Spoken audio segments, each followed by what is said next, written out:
It's Wednesday. Hi, everybody. Welcome to the Witches Movie Coven. Yep. Join us live. Go in the chat room, grab something to drink, grab some popcorn, grab your goat, and let's talk movies, shall we? We are going to talk about the Black Cauldron today, a Disney movie. But before we get there, we didn't do this last week so much. So why doesn't everybody check in and say what's going on? Who wants to start? Raise your hand. Jason. I'm really, I'm really excited because Tuesday this book came out. It's called Living Folk Religions, and it's my first and last ever academic piece is in this book on Maiden Mother Crone and exploring the history of that. And yeah, so I'm really kind of thrilled that it's out. It's of course an academic book, so it's super expensive, but I'm still excited, and I'm still buzzing from seeing Duran Duran on Sunday night, which was so good. I felt like I was 9 again. You know, it's always good to be able to go back in time. That's awesome.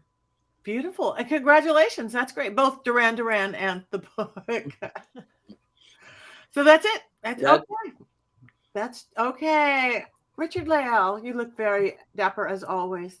Thank you very much. Not a whole lot has been going on. I'm planning this party in Atlanta on the 2nd of September, so I'm eyeballs deep in that. So if you're going to be in Atlanta on the 2nd, this is a party you'll want to attend. I get to see Heather Greene there, so I'm really looking forward to that. And then in October, I'll be in Youngstown, Ohio, and then other little magic things that I'm working on. That's about it. No new family members this week. Just my boys and the clowns. That's about it. Thank you. Heather. Well, just have a lot going on personally with construction of my house, which has been ringing in my ear as I try to do all my reading all of my wonderful witchy manuscripts and working with authors, my usual day. But I, other than that, I did want to mention one thing is that I restore dolls, which is why I'm a big fan of haunted dolls and other kinds of dolls and all dolls. So I restore dolls. It's something I do as a hobby, very relaxing. And, so there's doll parts all around my house. And so I was sitting there and I had this extra doll. And I know that someone here, Courtney, mentioned that she had always wanted an American Girl doll, but could never afford it. So I have a ton of dolls that I'm restoring of the American Girl doll type. And so I had an extra one that was Courtney's doll that she wanted and never got. So I decided I would restore her and send it to her. So I'm going to be this is the first reveal. She's not fully done, but she is close to being fully done. So I figured I'd do a pre-reveal. Here she is. And so she is going to finish with her restoration. She just needs a little bit more done. And then she will be heading all the way to Salem to go to her forever home. So here she is. Big surprise, everybody. Look. Already tidy. Courtney is actually going to have a real doll. Thank you, Heather. This Heather sent me this text and I did not see where it was going, but she was like, what was the name of the doll that you wanted? And I had, growing up, always wanted an American Girl doll. My friends had them and I never had them. And I had kind of a rough childhood. So it was Felicity, and I remembered her being brave. Like that was what I connected with, was that her story was that she was brave. And so I was like trying to rack my brain, and I think it's this one, and I think it was because of this or whatever. And Heather immediately was like, yep, this is her story, and I remembered her. And then I didn't know why she was asking me, but then she sent me a text and said, I have one and I'd like to restore her for you. And I burst into tears, and my inner child was healed in that moment. It was I can't thank you enough, Heather. I know that is shocking for anybody watching that I would actually ever want a doll, but this was the only doll as a kid growing up that I ever actually wanted. And look at her, she's so beautiful. What's really exciting is when we decide what soul to put in the doll so that it's haunted for you forever. That's really going to be the cherry on top of the gift. She is beautiful, and she looks like she could be your kid, Courtney. She's not her. Yes, she's I love very her so pretty. And much. Yep, she will be. I just gonna make her little pink curls more perfect, and just get her dress a little bit ironed, and then she'll be headed to you for her. Like I said, for her forever home. I have a ton of them. I like to restore them and find them new homes, clean them up, customize them, do that, and find new homes for them to have new friends. So that's one of my weird hobbies. And I do the older dolls too. And I just got a 120-year-old doll that I'm going to do some restoration on. I will reveal her next week after I fix her rear end, which is leaking sawdust right now. So she's not. I have that problem. Yeah, it's a leather dolls, right? So does Black Phillip. Yeah, see, so we'll restore her and bring her down. But this one's headed to Salem in probably by next week. I think you'll have her. I'm so happy, Heather. Thank you so much. You're welcome. I'm happy for you and for her. I can't wait to love her. Oh, she will love you back. I can't wait to see Dusty Butt. I know. That's something to look forward to. Her name is Gladys. We're not going to talk about her right now. Okay. I did see the preview. She's beautiful. I can't wait for the reveal of Gladys. She's stunning. Yeah, she is stunning. I can't wait to show you. Oh, yeah. All right. Well, thank you, Heather. All right, Courtney, on to you. I mean, how do I follow that up? But yeah, my big news for this week was that I saw The Little Mermaid, the new one. Very excited about that. I was very nervous because I don't automatically love these live action movies that they're like the remakes that they're doing. Lion King was a travesty and should have been burnt on the cutting room floor. As far as I'm concerned, I did love Aladdin, but I thought this movie was like so crucial to my childhood and I was so afraid. And I, for the entire movie, sobbed, like violently sobbed. There was not just like tears leaking out of my eyes. I was like, because it was so beautiful. It was so well done. The songs were beautiful. Ariel was beautiful. And it was absolute and utter perfection. And everyone that I've talked to that has seen it has said the same thing. So run, don't walk, and go see it. Thank you. And anything else new? Yeah. I don't know if this is a little PG, but whoa.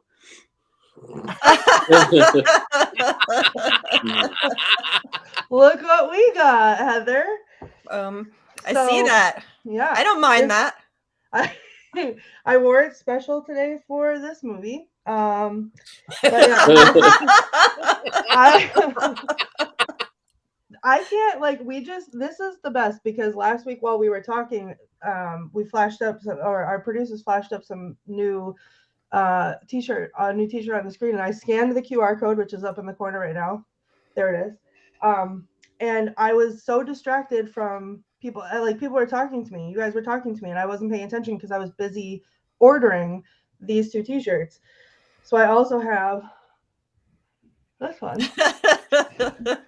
And it has the Witches Movie Coven on the back. So head over to Mystery Control and have no self-control like I do and order everything. So. Soon all of our movie reviews will just be on a shirt. I know. Like we won't have to do wands up. We'll just reveal what's on our shirt. Look, Tabitha bought one too. And speaking of Tabitha, we want to thank you for that lovely note that you gave us. It was really so heartwarming and so beautiful. And Heather Greene didn't mind it. No, I didn't. Yes. Thank you. Yeah. Thank you, Tabitha. That was beautiful. So thank you, Courtney. We love your outfit. You are the dresser of the group. I've had when in doubt, wear a merch. Yeah. I've had a good week. I just got back from Dallas, Texas, doing a 3-day thing at Miracles of Joy, which was great.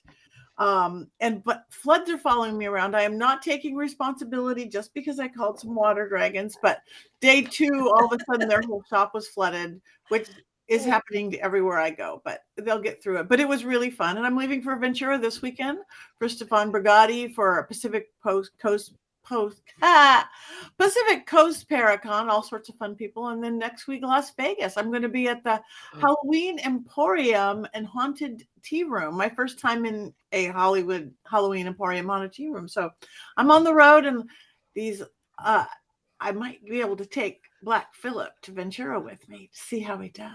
I'm very excited. So that's it. Everything is good. So yeah, all sorts of great things. Mystery Control while you're there buying Courtney's quotes everywhere. Check out my power panties. Check out my spellcaster. Check out all of our Witches Movie Coven stuff. So that's what we're doing. And we want to know what you guys are doing too. So put it in here. Just tell us. We like when you guys participate.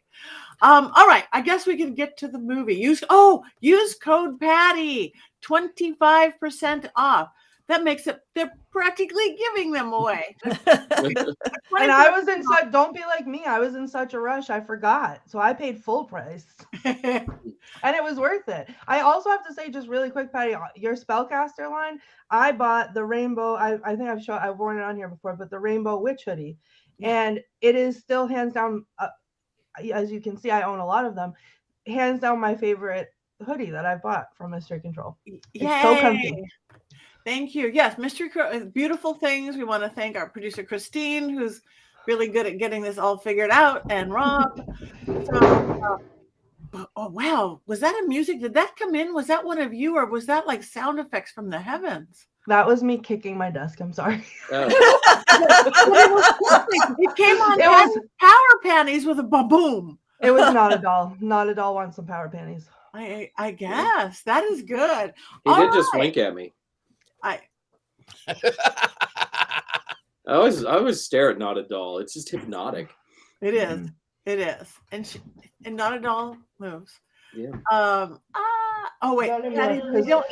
Jason. Yeah. Oh wait. Colin. Jason broke Not a Doll, so Not a Doll doesn't like him. Oh. All right, Colin. We're working on that. I just see Colin said he tried to order. They tried to order Patti's power patties. They don't ship internationally yet. We're working on that. We are, because I want everybody to have whatever of our Mystery Control stuff to do it. So we're hearing you. So all right, let's movies. Witches talking about movies and witches in movies. The Black Cauldron. It was my first time watching, and I'm not going to start. Who wants to start? I'll start. It was 1985. And I kept expecting Doc Brown to show up and take us back to 1955 so that Walt Disney and tell him, don't make this movie. Don't make this movie. But of course, Doc Brown never showed up. And 1986 happened and 1987 happened. And, however many years later, we're here discussing this wonderful film that, that's about it. That's what I'm going to say right now. I'm not going to go much further right now. Okay. Well, Heather, do you want to give us the book talk on it from your beautiful book? Do you have things to say about the film itself before we say how much we loved or didn't love it? Yeah, there's a couple of things you can say about this film that are important. So this, in terms of witch films, was made during a period of time when we weren't in a witch film era. So it was after that. Most of the films that contain magic or adjacent type of witchy characters even were high fantasy. So during this period of time, think of Dark Crystal, think of Conan the Barbarian, even cartoon shows like Smurfs and what's the other one? Skeletor, He-Man. So this really is a period of time where we see a lot of this, what we call high fantasy or this medieval based fantasy in live action and stuff. That's where we're seeing most of the witches. So this fits into what was being offered at the time in terms of magical films. Okay. That's number one. Number two, and most of the witches are very typical as they are in this one. The other important part of this is how it fits into Disney's history, because it's a really interesting film in that it was, so from the late 60s into the 70s, Disney was falling apart. They even threatened to take over it by the late 70s. There was there was talks of takeovers. It was doing so poorly. Walt died in 66. Roy Disney died in 71, I believe. And it just was faltering. And it was going between new animators who were coming on board wanting to do fresh stuff that kind of harkened back to the old days when they were successful. And then the old guys who just kept repeating and repeating and repeating and weren't really moving with the times. Because as we all know, the 70s was a big changing period for our country and entertainment. So Disney was really struggling to find itself. There was a lot of bad movies or just okay movies, both live action and animated during the 70s. Rescuers, which I enjoyed, but it's not something you're going to write home about. And things like The Cat from Outer Space was a live action. Witch Mountain. Escape from Witch Mountain is another one. There's a lot of them you can name. You go, oh yeah, I remember that. We talked about Bedknobs and Broomsticks, another one from that era that just fell short. So Disney was really struggling. So by the early 80s, they hired Eisner, someone else to come over and turn the company around. So he does. Now, what does he do though? He says, okay, we've got this movie and Black Cauldron and The Great Mouse Detective. It says, let's finish those up, get them out and be done with them. So these were holdovers from the older period, from the period they were struggling with. Eisner was aiming the company quickly in different ways, eventually leading to 1989 when the original Little Mermaid came out and the company found its feet again. So this was one of the last ones from the difficult period. I called it the dark ages of Disney when I was doing my dissertation. It's funny. So they tried to bring it back holograph. It didn't work. They used the multi-plane camera for the first time. I just found some notes. Tim Burton said this is the movie that made him get out of animation. He did not want to do animation after he saw this film. Tons of people left. They joked about it. I mean, it was a massive disaster. And sometimes they say that it almost killed Disney. Mm-hmm. It almost destroyed the company. So that's my little talk.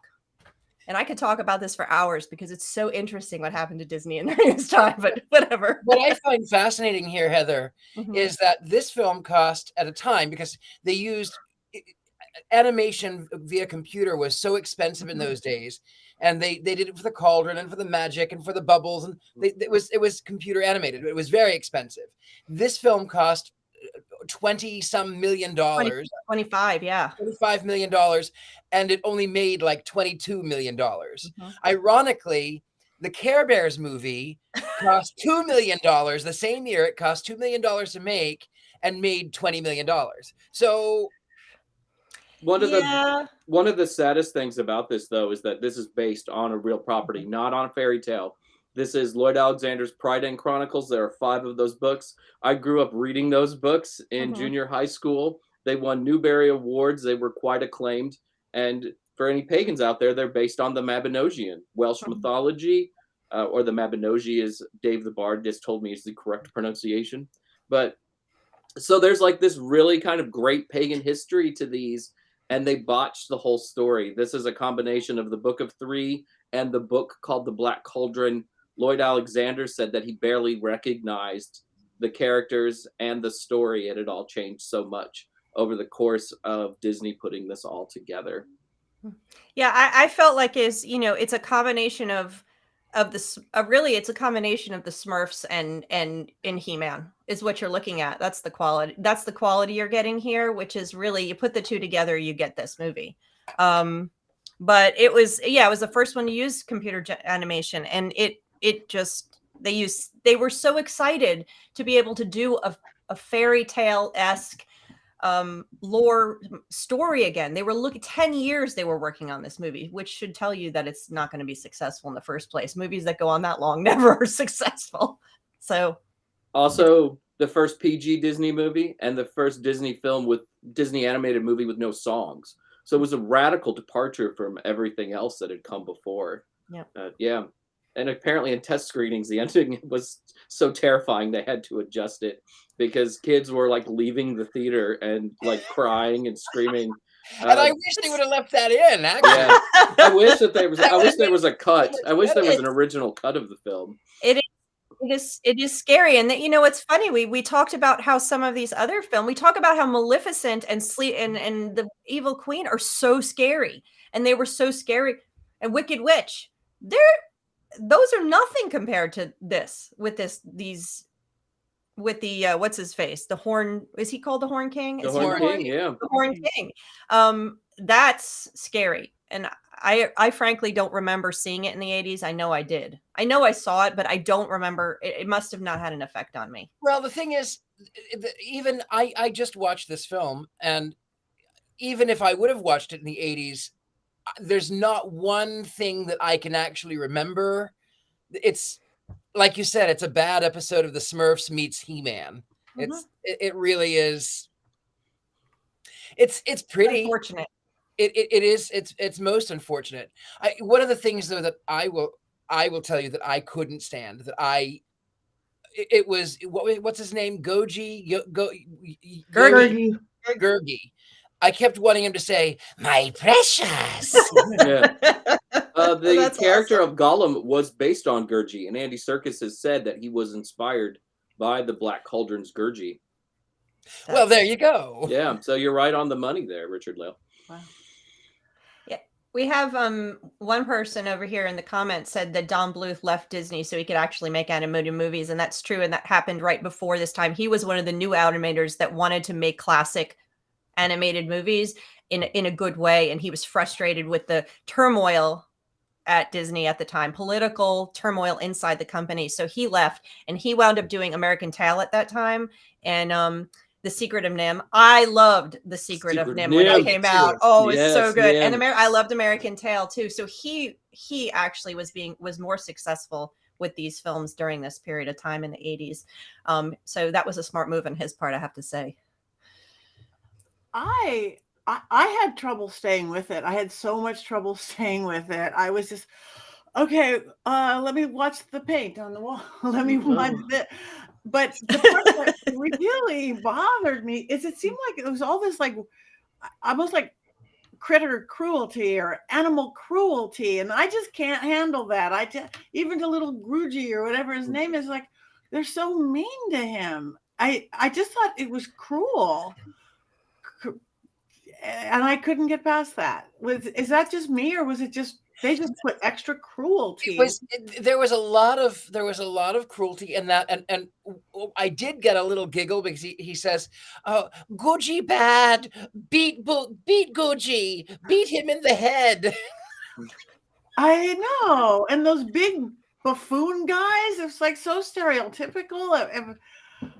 Yeah, I didn't like it.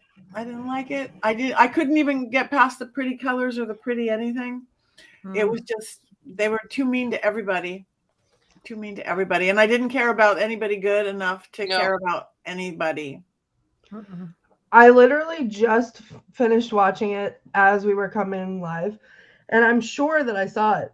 Excuse me. I'm sure that I've seen it probably multiple times before, because I tried to watch it the other day with my son, and as soon as I said, this is the movie that we're watching, he was like, oh my God, this is the best movie. Oh, I love it. And he's obsessed with it. He loves it. But he also likes like the Dark Crystal. And so I think it's very much in the same vein. But he's watching, we put it on, and 3 minutes in, I was like, yeah. And then he's like, oh, I forgot how great this movie is. Oh, it's the best movie. Like, I just watched it again. None of that triggered anything for me. Like, I don't ever remember watching any of this. But like, I have to agree, Patti, the only part that really got me was at the end. I was like, again, I'm like, I have it on and I'm paying attention to other things while I'm listening to it. But when he's going to jump in the cauldron, and then Gurgi says, no, like Gurgi has no friends. And then he leaps off the thing into the cauldron. I was like, are you kidding me? Like, I am not emotionally stable enough to be watching this. Like, this is not okay. He just dives off the cauldron. But I will say one thing, I will give it this, like the sidekicks for me in this, like the quintessential Disney sidekicks, it felt like there were so many of them, and I kind of did enjoy them a little bit. Like I wasn't connected to the story, but like the cute things with the weird voices and whatever, like, and then in the beginning when they were talking about what's the pig? Henwen. Okay. He's actually based off of a goddess, but go on. Oh, well, okay, great. Because the one thing that I really did connect with was the way that they were talking and treating Hen Wen in the beginning. And I was like, why can't this be my life? And they were like, oh, just feed the pig and brush the pig and let the pig be a pig. And I was like, me? Like, why not me? Next time But, I like- see you, I'll brush you and feed you. I'd be like, oh, why does the pig have visions? Like, okay. The pig was yeah. awfully cute. Yeah. So that was that. And the was way that certainly they kept some telling him, like, Some pig. some pig, yeah. It looks like Charlotte from Charlotte's Web. Yeah. Yeah. I mean, TW, it's the period, yeah. same period of time too. The animation, it was such 80s animation. Yeah.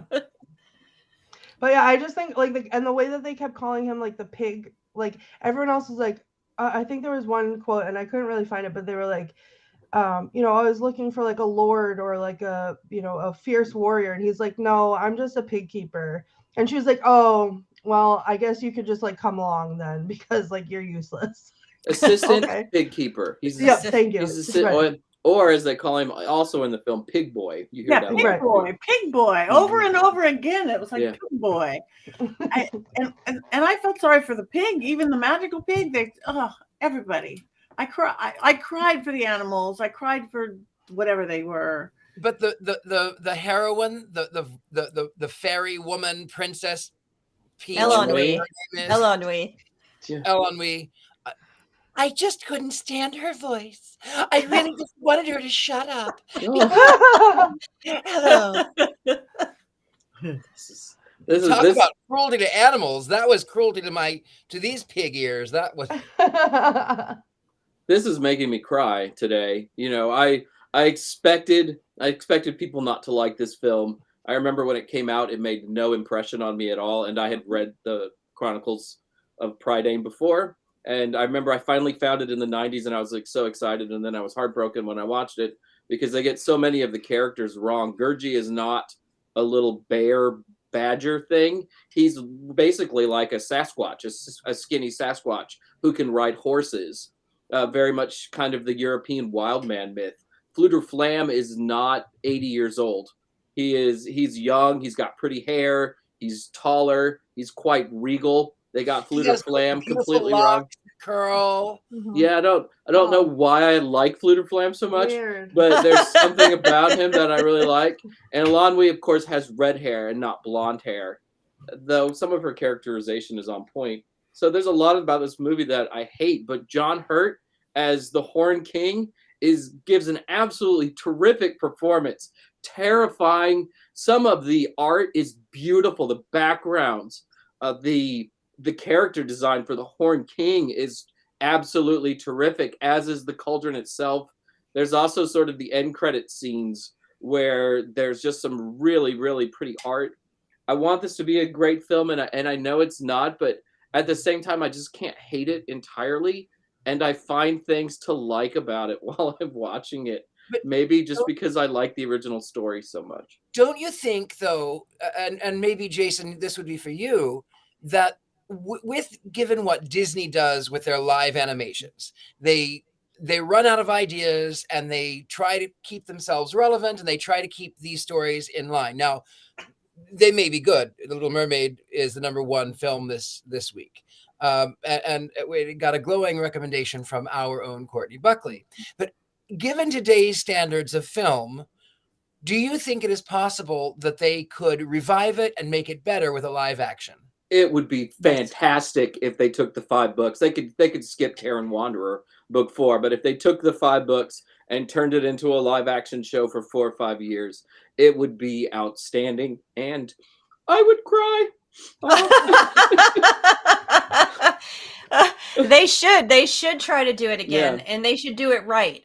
You know, they have a lot, but and they have to have the interest. They could have done it in the 2000s when this type of film was popular again, when we were seeing the Lord of the Rings and high fantasy. So if they wait, or if we see signs of high fantasy coming back, they should try again, because I think the premise, and you can see in it, the premise, there is a story there. They just didn't focus on it. And I think they probably, and 10 years, 68, I think I had 68 different animators working on it. It's going to fail. and then they rushed it out to get rid of it. So there was a lot of problems with it that had nothing to do with the attempt to animate again. So I wouldn't mind if they tried again. I think there's something there. So what? I said it, didn't I, Richard-Lael? You're pointing at me. I didn't mind. No, I did mind the movie. I'm not going to say that. Yeah. I wouldn't mind if they tried again. I would. But what do you think that is? Okay, if it's based on good books, good real story, they know what they're doing. Is it like death by committee or something? They couldn't agree. I just always wonder when something like crashes so badly. Well, in the case of this one, the actual there was infighting with the animators and the artists when all of this was happening. They changed from CEO to CEO from who was running the overall company, and they just kept churning out bad ones that were not pulling in profits. Literally, from my research, there was talk about the company being taken over. That's how bad they were doing in the 70s. So, I think the problem was more of the fight over the creativity of, are we going to go back and do the old stuff? Do we want to do new stuff? Are we going to bring back this? What are we going to bring back? And, so you had these new animators and then these older guys called what are they called? The 9 old men who were around forever. They're aging, not in touch with the times, wanting to keep doing the same old thing. And then you have the newer ones wanting to innovate, but try to, so I think it just was a mess. It was just a mess of a period of time. So unfortunately, this was a victim of that. So I think it would be great for them to try again. I think there's story there, definitely. It just doesn't hit the Disney formula either. I mean, if you look at Disney's formula, this is not the right movie for that formula. And they were really focused on the formula for a very long time. And to do such a thing, which was such a radical departure, I think it was always going to fail. It was just set up that way. One thing I have to say that they did do right, and maybe you guys will agree with me, maybe you won't, but in the very beginning of the movie, Black Phillip made an appearance. That is the true. Goat is good. Yeah. And they called him the Horn God. And he was angry. He was angry. He was. And speaking of, who is Black Phillip's friend, Jason? I have many goats, and I always feel bad because I don't have any dolls. So I just thought I would bring out all of the stuffed goats over time. This is my mini goat, and he's very cute, and he's just hanging out with Black Phillip. I see another one behind you. Yeah, there's a little baby goat. Another one behind me. Yeah, right above your head. Oh. I'm pointing like you can see where I'm. Yeah, that looks like a witch.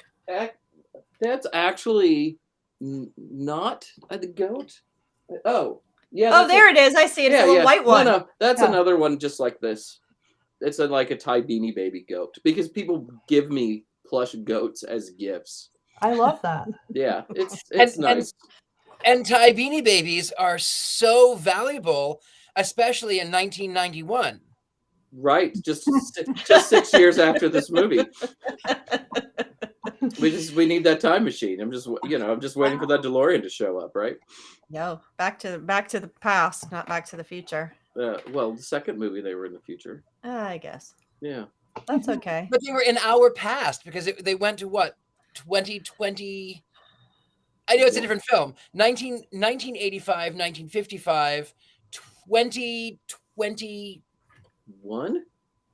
I think so. Yeah. I don't remember. And then 1885 and then 1985. Aside from that, so going back, I hear keyboard clicking. I'm looking. I just wondered what T-shirt Courtney was ordering. I know, Courtney.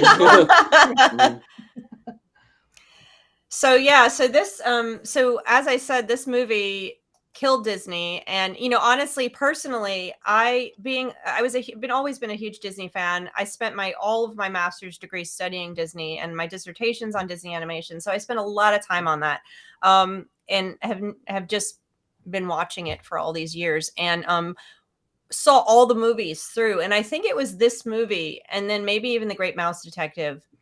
It was this period of time where I stopped going to the theaters to see Disney movies, and I cannot. I just was like, I'm done. They're horrible. I don't want to watch them anymore. I'm not interested. And then, so I never saw the movie that brought back Disney in the theaters And that was The Little Mermaid in 1989. And I did not see that movie in the theater, which is like, for me now going back, I go, I can't believe I did not see that movie in the theaters when it came out, because I didn't go because it was going to be another Black Cauldron or Great Mouse Detective. So I'm like, I'm not going to go.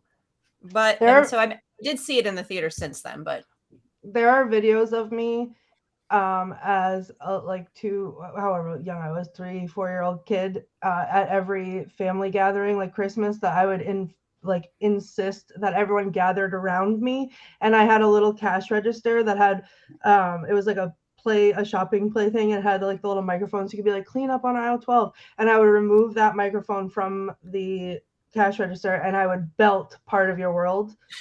very very seriously though, like I was like in it, like it was a performance, it was not just and there's videos of that, and everybody had to clap or else I'd do it again. So as much as I am not a fan of Disney, I have a little dark secret. You have a Black Cauldron? I do have a Black Cauldron, but in 1989, I was obsessed with The Little Mermaid, and I wanted to be The Little Mermaid, and I was in love with Prince Eric. Yeah. Prince Eric. I was in love with Prince Eric. I was in love with him. He was so beautiful with his dark hair and the blue eyes. Oh, he was beautiful. I was just in love. And I was strangely fascinated by The Sea Witch, which I know this is not the film that we're talking about, but that is the film that succeeded and brought Disney back from disaster. And I think the key thing to that is what someone said. I think it was Jason that said it earlier, was that this Black Cauldron had no music. Now, Walt Disney loved putting music. That was one of the things that got him going with the silly symphonies and doing animation and music. That's was part of his shtick. And there isn't a lot of music, but music is important in a lot of the older films. This one had no music that is notable of any kind. And so when they redid it, when Eisner turned the boat around and started facing the ship in this direction, they not only brought music back, but they made it, and they brought in Howard and Ashman, or Menken and Ashman, and then several others, and they brought them in. And as soon as I realized that, so now they were combining Disney with Broadway, and my two worlds were coming together, and I was like, this is all I need. I was so excited. And I was in after that and saw all the preceding ones in the theater, of course. There's an alternate universe though, where the Black Cauldron has music and songs like Not Just an Assistant Pig Keeper and I would love it. I'm Making an Army of the Dead and Rumblings and Grumblings when you're introduced to Gurgi. And I would really like to see that. I think that would be fantastic to turn it into a Broadway musical, Jason. I think you're onto something. Yes, I like it. I would see it.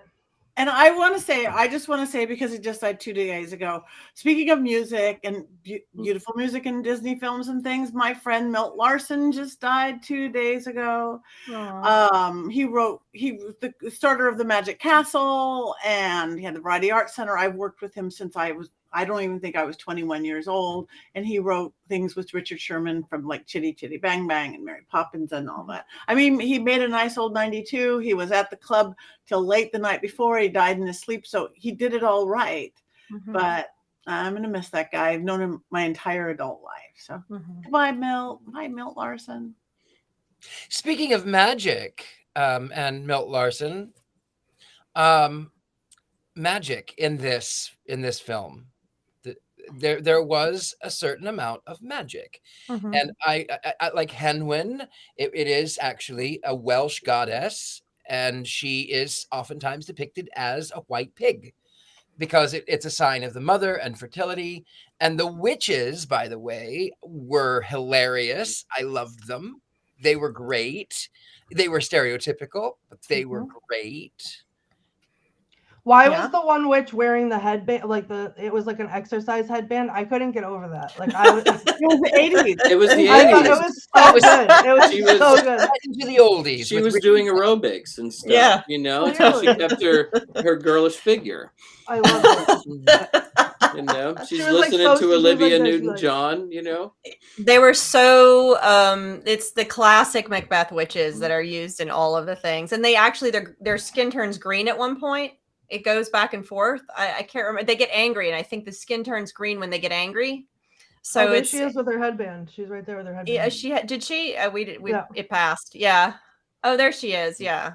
So they're very stereotypical. They were perfect, but they, you know, if we're talking about things that kind of made us scratch our heads and wonder, is what I couldn't get over was that he threw the pig over into the moat, and then that was it. And then you don't see Henwin to the end again.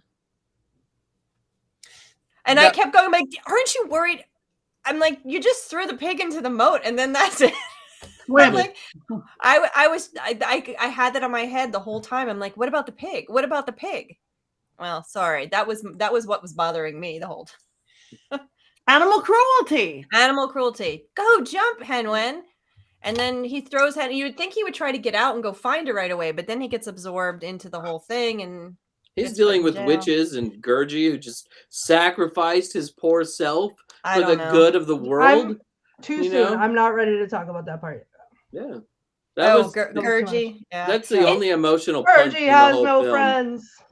I loved the quote that Mary Jane pulled up, because the young one, Mary Jane says, the young witch, the only funny quote in the film, you don't mind if I pluck your harp.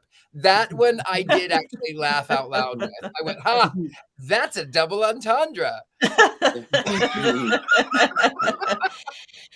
Yeah, those witches were good. They were okay, but I think still most of it was very much like a Saturday morning cartoons, which probably a lot of people don't remember or don't know what they were, Courtney, right? They didn't have Saturday morning cartoons. I had Saturday morning cartoons. Did you? I don't know when they ended. Listen, I don't. This movie came out in 85. I came out in 86. So I was right behind it. I used to watch X-Men.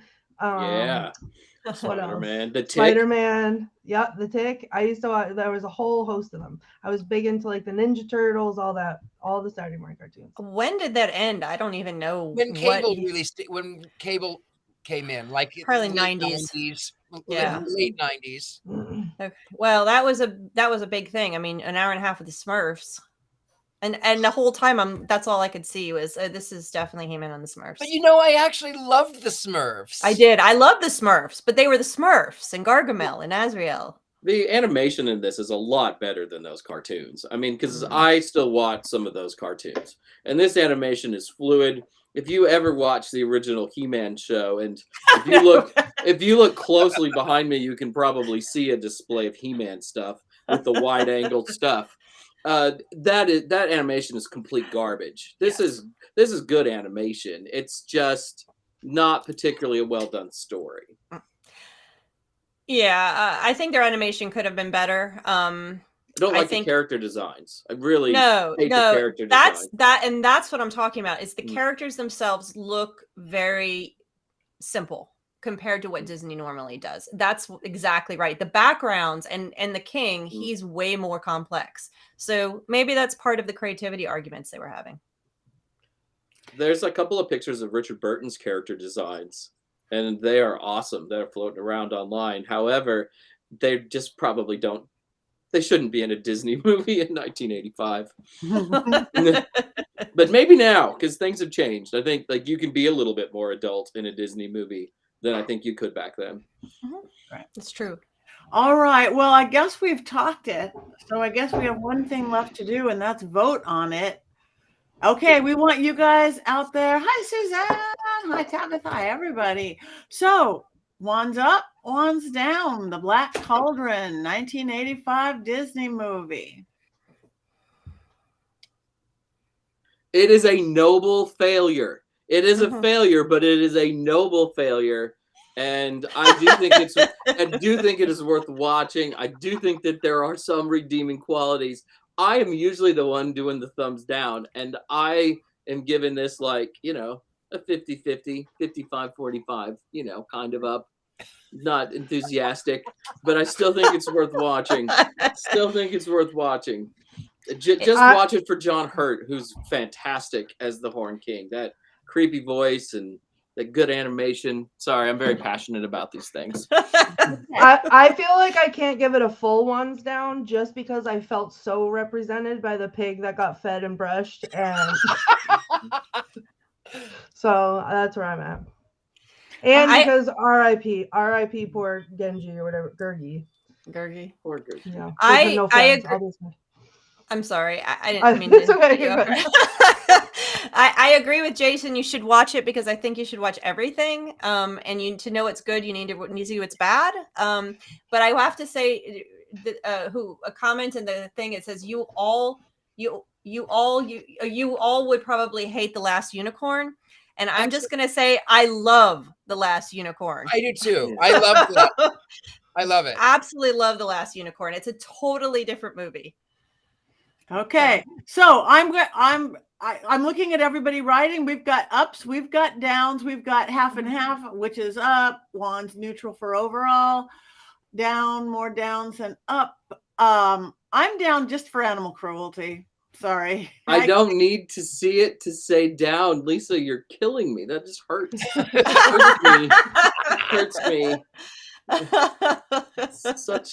Such formative books. I've wanted to be an assistant pig keeper in the 7th grade. Oh my god. I feel like if we had watched The Sword in the Stone, Jason's wand would have been up here. Because I'm not a fan of that. I just don't think Disney does this type of story very well, for whatever reason. But yes, you'll get my thoughts on that movie soon enough, I think. Okay. So you guys decide. If you haven't seen it, everybody says you should still sort of see it. You don't mind animal cruelty. It's okay, Lisa. We're still cool. But I'm just, there's a lot of tears internally tonight. And it didn't have that many great quotes, right? No. There's not, 1, 2. No. Quotes. No. Yeah, I struggled to. I looked for you guys. Because that's become like my thing, and I love it because I just want to buy more T-shirts. But I couldn't find anything. Not a lot, because I think the Gurgi has no friends bit just took everything else out of my head, and that was terrible. And I don't want to buy a T-shirt of that. So. And then he comes back. He makes the bargain. I want my friend back, and then he's dead. Yeah, he comes back. He comes back to life. Munchies and crunchies. At the end. Yeah, munchies and crunchies. Yeah, he's dead for a good 30 seconds. It's too depressing. Yeah, it's a good cartoon death in that era, where everybody dies for 30 seconds and then Orko returns on Masters of the Universe. It's just how that worked at the time. Okay, well, we're mixed bag as always, leaning towards down, but it is pretty, as we see right there. It is pretty. That's not even really what the animation looks like in the film. I mean, that's much more colorful and sharp. Yeah, that's closer right there. Yeah. The backgrounds are very pretty though. I did like the backgrounds. And the music's pretty good too. I love the music. Yeah. Also I love all of the singing that's my favorite part. The Broadway musicals? Beautiful. Yeah. Not just an assistant pig keeper. I will find a life of thrills and adventure. Big boy. Yeah, we can do it. We can do the yeah. I like the Army of the Dead possibilities. There's a lot that we can do with that song. Raising an and army the love of story. The dead, an army of the dead. Yes. Oh, yeah. Sorry. And a love song between the two, a little tension, make them a little older. I think that would work very nicely. Yeah.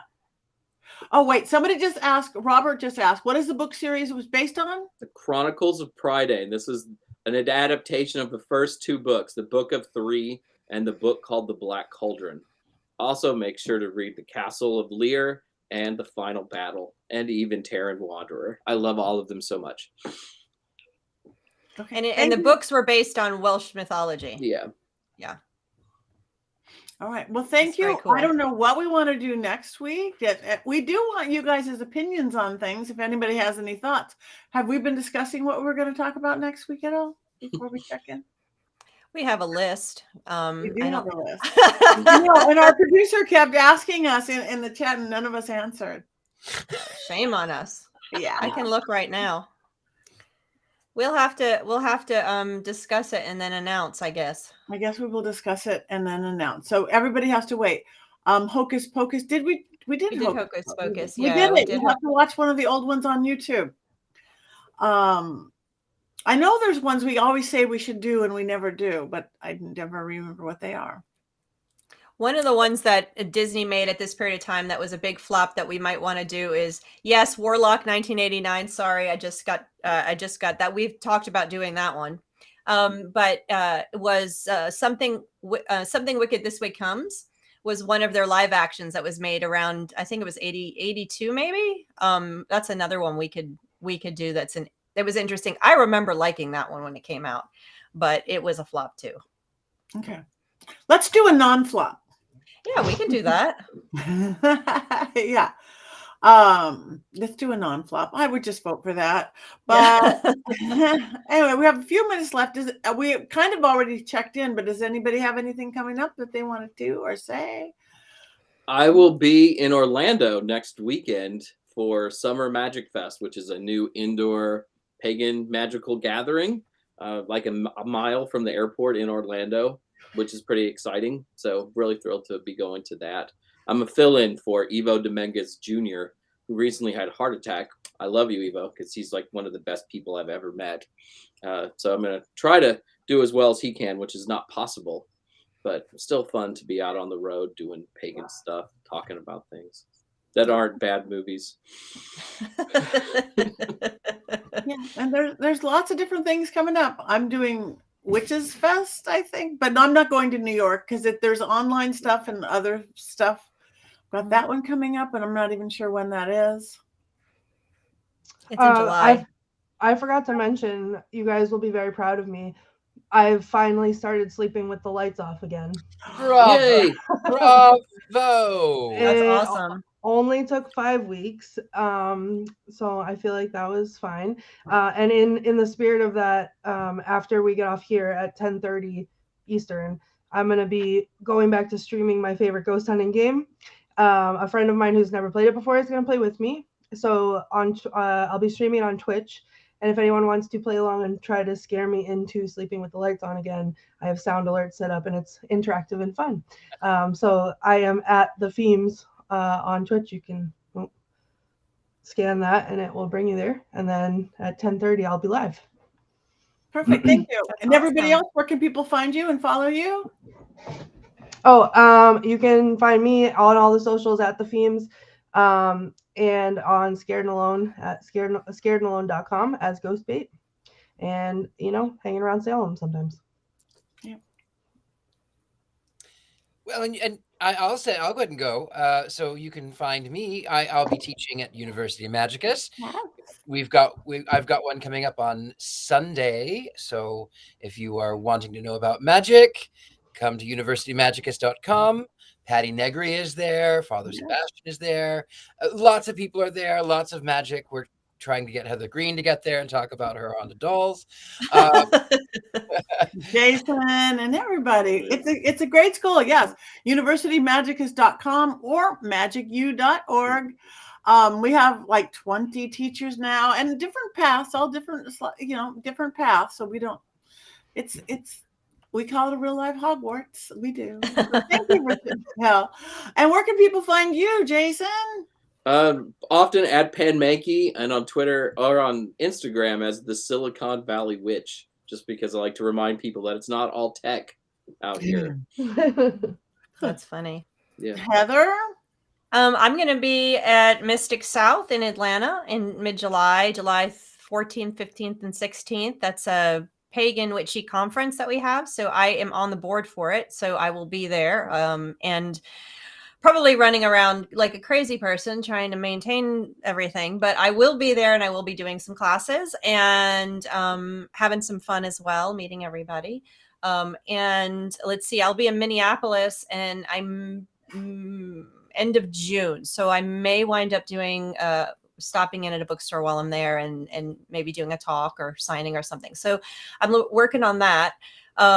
And other than that, you'll find me in front of a manuscript reading some really great material. So if we have any writers out there that want to write witchy material, let me know. That's what I spend all my days doing, and I love every minute of it, I have to say. And you can find me on heathergreene.net. That's where I post. That's where I have all of my doings, and I also post links to my articles when they come out. I'll have one exciting one coming out tomorrow, so watch for that link on my socials. Always about witchy stuff and other occult topics, so check that out. Other than that, that's enough for me right now. Okay, and I want to answer Tabitha. Does anyone do mediumship mentoring? Actually, that's the kind of stuff you're going to get at school. Richard-Lael does. I do. I think we have a couple other teachers that do. We have one-off classes. We have series of classes. We have one-on-one. So again, that's exactly what University Magicus or Magic U is all about. Mediumship mentoring, psychic development, spell casting, magic in several different forms. So yes, that. You can find me at pattinegri.com. And from there you can get to all my YouTube pages. You can get to all my legitimate Facebook, Patti Negri Psychic Medium. The one without the slash is the real me. Patti.Negri on Instagram. Patti Negri on Twitter, everywhere else. And again, the right ones are on my pattinegri.com. Sign up for my newsletter. I have one going out like tomorrow. Yay. With all the places I'll be going. Of course, check out my the Witching Hour, my regular podcast. A new one drops every Monday. Amazing guests like everyone here. I've done episodes. Amazing guests. And we just talk about fun and witchy and empowering kind of stuff. So that's everywhere that you get podcasts. And in video, it's on my YouTube and on paraflix.com, my streaming service. So if you like paranormal and magical and horror and all that, check out paraflix.com, Paraflix. It's a streaming service where if you figured you've already seen everything on Travel Channel and you've already seen everything on Discovery, we have 90% new content that you haven't seen, and it's good. We're real picky about it. And Travel Channel, I don't know if it died today, but my show Ghost Adventures just moved to Discovery as of today, which is awesome. 10 times bigger audience. Yeah. But that's good. Yeah. So it's awesome. Yeah. I gotta chase around Josh Gates everywhere, my boyfriend. My husband. He was there today too. I checked it out. So anyway, that's it. We want to thank everybody. We've never been like 3 minutes early before. So do we cackle for 14 minutes? I do have one more Black Cauldron story. Oh, yes. That I can fill some time with. Yeah. So the movie came out in 85, and then in 1988, I went to Disney World for the first time. And, I'm going through all the gift shops, and there's this weird little creature in all the gift shops. And I was like, what is this? I've never seen this. And they said it was Gurgi. They'd made a ton of Gurgis, and they basically were all 50% off because no one had seen the film and nobody knew who he was. Yeah. And I, even as somebody who at that point had read the Chronicles of Prydain and was a huge fan of the series, because he doesn't look like he does in the series, did not recognize him at all and passed on my opportunity to buy a plush Gurgi. Elanwi is the only Disney princess, too, who's not with the other Disney princesses. This movie has really been abandoned in a lot of ways by Disney. I'm surprised because you can't sit with us as of the other princesses. Yeah. They want to forget this one and the Song of the South. Bad. They want to forget the existence of both of these two movies. At least you can still stream the Black Cauldron. You can't stream Song of the South, and for good reason. Yeah. For that, yes. All I want in my life now is a plush Gurgi so I can be his only friend. They are available. You can find them. Can you? eBay. Probably, if they were half price and not made, they're probably like collectors now for her. They seem to have made a lot, though. Like they had made a big mistake. She's shopping. Courtney shops during the podcast. I found him. Yeah. But what is he supposed to be? He's not supposed to be like a Sasquatch. I mean, he looks like a dog. He looks like a dog. I thought he was a Shih Tzu. Yeah. Yeah, that's not what he is in the books. Like the book's totally different. If you can Google Gurgi and see pictures of what he's supposed to look like. I don't know what he is. You can order him on Walmart. Ooh. It's like a Beanie Baby one. Yeah. Well, maybe there's a little audience for him after all. Actually, there some people who have watched this film are absolutely fanatic about it, and they go in and they collect. There is a Funko Pop of Gorgie, whatever. There was a breakfast cereal that had him. There was a lot of these little one-off toys. So now they're there. It actually has a following. Why does it have a following? I don't know, but it has a following. Well, to save the animal from animal cruelty. Yeah, throwing the pig into the moat. The pig was fine at the end. The pig was fine. I was concerned. There were no ham sandwiches eaten at the end of the film. The pig was fine. No, they didn't suffer. He didn't torture. So you made it through life. You didn't mean you weren't mistreated. After being thrown in the moat, the pig better have had a lot of food and a lot of brushing, because that's all it's good for. Pig boy was not good. My desperate bid to waste time has proven effective, and it is now 7. So we have one more thing. We want to thank everybody. We want to thank you for your comments, whether we pull them out there, we watch them, we love them, we thank you. Come back next week, and it's a secret what we're going to do. We don't know what we're going to do. We want to thank our producers, Rob Cohen and Christine Roth, and Co-Conspiracy. And remember to go shop for everything at mysterycontrol.com, from the panties on up to blankets and everything else. So, all right, one more thing to do at 7 o'clock. Witches go.